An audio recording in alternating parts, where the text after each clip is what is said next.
o tɛmɛnen kɔfɛ alimami ka nafolo sɔrɔ teliya la karabali la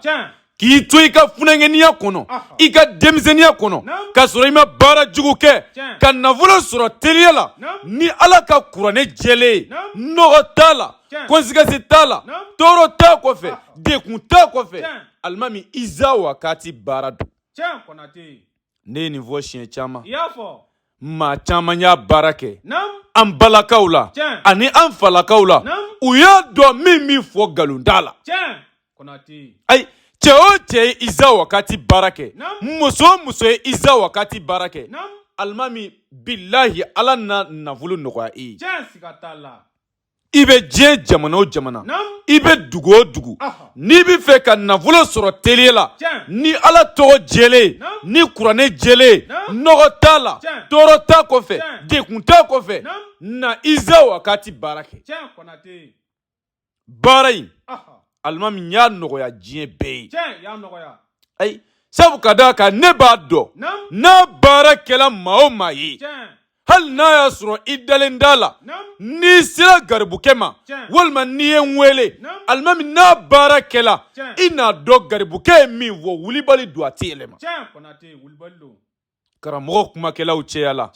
arajow la ani telew la k'a sɔrɔ walayi u bɛ min fɔ alimami ani min b'u bolo kelen dɛ maa y'o maana bɔ mɔgɔw ɲɛna e bɛ fɛ ka nafolo sɔrɔ karabali la teliya la ni ala tɔgɔ jɛlen ni kuranɛ jɛlen Iza Wakati de b'a kɛ baara in man gɛlɛn yɛrɛ alimami baara in an b'a kɛ 30,000 kuma in bɛ faamuya nka garanti kama i bɛ 15,000 de sara fɔlɔ ani i ka sɛsɔngɔ 1,800 sabu ka d'a kan sɛden 3 de bɛ san an b'a kelen kelen bɛɛ san 600 o den 3 o ye 1,800 di o tuma n'i ka wari kilancɛ 15,000 sara ani ka sɛsɔngɔ 1,800 i b'i tɔgɔ n'i ba tɔgɔ ci an ma alimami an bɛ baara kɛ i bɛ diɲɛ jamana o jamana i bɛ dugu o dugu i bɛ yɔrɔ o yɔrɔ baara bɛ se ka kɛ k'i to i sigiyɔrɔ la a bɛ faamuya o tuma baara jaabi sɔrɔlen kɔ i b'i ka wari tɔ sara ne hakili la nin ye baara jɛlen ye min ni nɔgɔ t'a la ni hakilima y'a lamɛn walahi i b'a dɔn cɛ min b'i ka kuma e fɛ alimami a t'i nɛgɛ o cɛ joli joli minnu nana Iza Wakati baara kɛ ni bi alhamdulillah u bɛ bonya bɛɛ kɛ Konate alimami bonyaw kɛla n ye da tɛ se k'a bɛɛ lakali mɛ taali ɲɛfɛ mɔgɔw bɛ n'a ye wa u bɛ n'a dɔn min fɔ ko nkalon t'a la cɛ min sirannen b'i kuma i fɛ cɛ min jatigɛlen b'i kuma i fɛ alimami o t'i garibukɛ ye dɛ sabu ka d'a kan ne bɛ min fɔ n b'a si dɔn de o de la n b'a di aw ma n'i y'a kɛ walahi i b'a ye waati joli joli an bɛ ala tɔgɔ di mɔgɔw ma u b'a utiliser ka jaabi ɲumanw sɔrɔ k'an wele ka barika dali kɛ an ye ala tɔgɔ joli joli di su ni tile mɔgɔw bɛ ne wele u bɛ bonya kɛ n ye karamɔgɔ an y'i ka nin ala tɔgɔ in ta an ye nin ɲa la an ye nin bonya in sɔrɔ n'a ye an ye nin ko in sɔrɔ n'a ye hali sisan an kɔrɔ alimami an ye ala tɔgɔ dɔ bila charbon na zominɛ ala tɔgɔ don bɔn ala tɔgɔ in bilalen a ma tɛmɛ semaine 1 semaine 2 kan alimami dɔ ye ne wele a ko Konate don wa ne ko awɔ a ko n y'i ka ala tɔgɔ dɔ ye ko zominɛ ala tɔgɔ zominɛ fayida o tumana ko olu ka bitigi kɔnɔ téléphone de tunna ye ale balimamuso ka téléphone tunna ye alimami téléphone tunne u ye téléphone ɲini sen ni bolo la u ma téléphone ye o tuma k'ale k'u ma k'a ye Konate ka fayida dɔ sɔrɔ k'a bɛ kɛ ni charbon de ye ko zominɛ fayida don k'u ka mɔgɔw wele ka na maa o maa tun bɛ bitigi kɔnɔ u k'a bɛɛ wele ka na u ka na fayida in baara i b'a fɔ a fɔlu ye cogoya min na alimami u ye mɔgɔw wele ka na an ye fayida in fɔ cogoya min na ka charbon ɲaga ka den 7 ta k'a bila ji kɔnɔ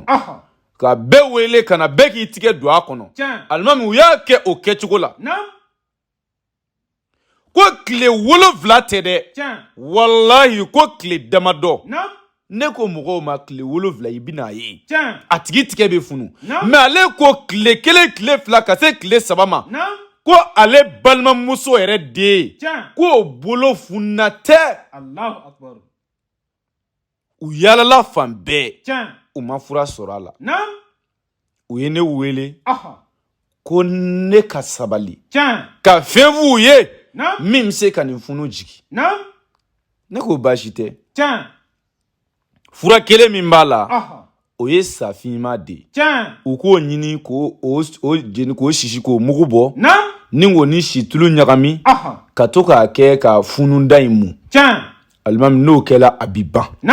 n'a bɔl'o la i mana taa diɲɛ yɔrɔ o yɔrɔ wallahi i tɛ fura sɔrɔ a la docteur fura tɛ se k'a furakɛ a bɛ faamuya o tuma an ka ala tɔgɔ ninnu n'an b'u bila an b'u dabɔ mɔgɔw dɛmɛni de kama an b'u dabɔ mɔgɔw dɛmɛni kama wa iza wakati nafolo baara in alimami a dabɔla de ka fantanya kɛlɛ ka mɔgɔw dɛmɛ ka bɔ tɔɔrɔ ni dekun ani kamanagan kɔnɔ billahi n y'a dabɔ o de kama o la maa min ka sababu b'an bolo yarabi ala k'o ɲɛsin an ma ala k'o kɛ ala ya bonya kama kira kanu kosɔn sɔli ala nabi o la an bɛ dugawu kɛ lamɛnbaaw ye ka tila ka dugawu ɲini u fɛ ka ɲini ala fɛ ala k'an sago d'an ma ala k'an ka laɲiniw sabati ala k'an garizigɛw foni ala ka nafolo caman suru an kan ala ka denbarikama caman di an ma ala k'an balo silamɛya kan ala k'an fatu silamɛya kan ala k'o kɛ ciden lɔrɔma kosɔn sɔli ala nabi o la ne lamɛnbaaw garibukɛ ka telefɔni nimero o de ye plus 223 72 24 02 98 n'i ye weleli kɛ nin nimero in na a ka ca ala fɛ i ni Konate bi ɲɔgɔn sɔrɔ o tuma hakɛto bi kuma kan sɔli ala nabi haza wasalamu alaikum wa rahmatulahi wa barakatuhu